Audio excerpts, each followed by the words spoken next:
Okay, I just wanted to prove that I'm a contact user. One of my favorite things that I did in this class all year was actually our final project.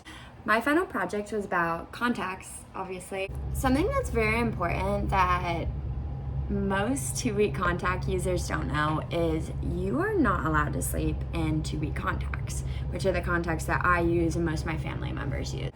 However, this has been a problem for me in the past because sometimes I'll be out late at night and I don't want to walk all the way back to my dorm, so I'll just stay at a friend's dorm, and I don't have my contact stuff with me. This is my contact stuff. So this is a bottle of contact solution. This is the bag that I take with me like practically everywhere.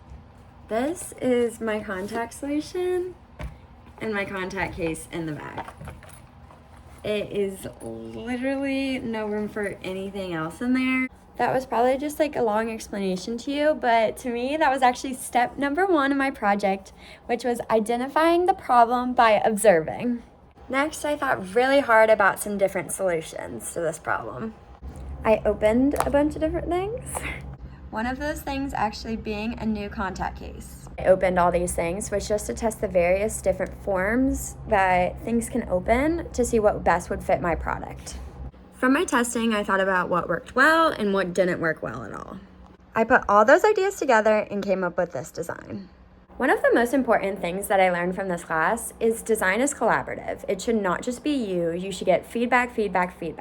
So thinking back to a past project that I'll talk about again later was the persona project. And in class, we would get multiple different opinions and different kinds of feedback on our personas to best identify what works well and what doesn't. So I went to my friends and I got feedback. This is Maddie. She's a 2-week contact user.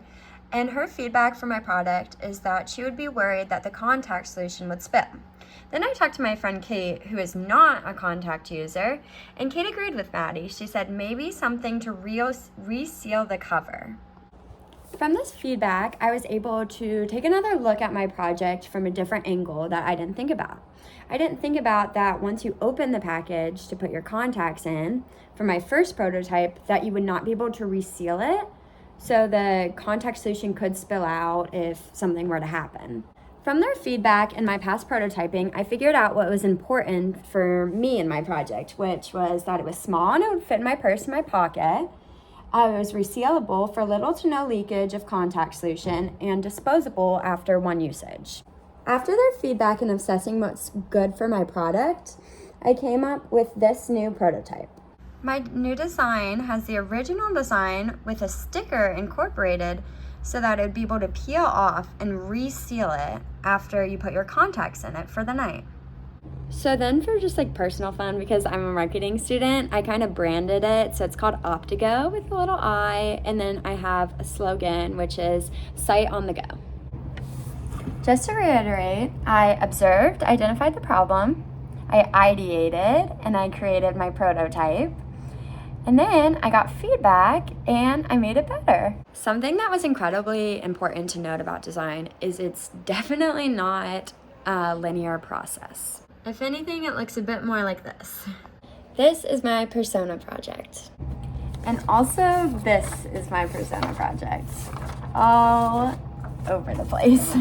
My process for the persona project was also not a linear process. This project looks a little different though. I started with a persona generated online, and from that persona, I took the most valuable things I thought to be about my persona and created this connection map. Then I took my connection board, I looked at which items had the most arrows going towards them, and I made those the theme of my persona. My themes were breadwinner, mother, and outgoing. From there, I created this style board to gauge the idea of my persona. I took each theme and I made 8 different images that I thought really embodied the theme. So this is for mother, this is for breadwinner, and this is for outgoing. Now, touching back to an earlier point in the video, constructive criticism, feedback, anything of that nature is extremely important in the designing process.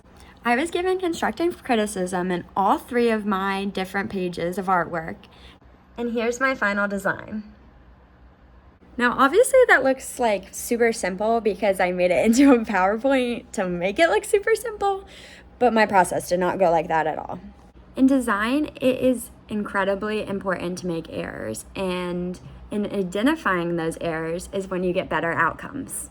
I showed 3 different pages, but I actually went through 6 different pages because I was erasing and redrawing all my designs a million times, and I had to get new pages because it looked like all erased and everything. In conclusion, what I learned about design from this class is collaboration and errors. The 2 things that I want to think about when I think about design are the most important aspects of design in my eye, and I think just in general.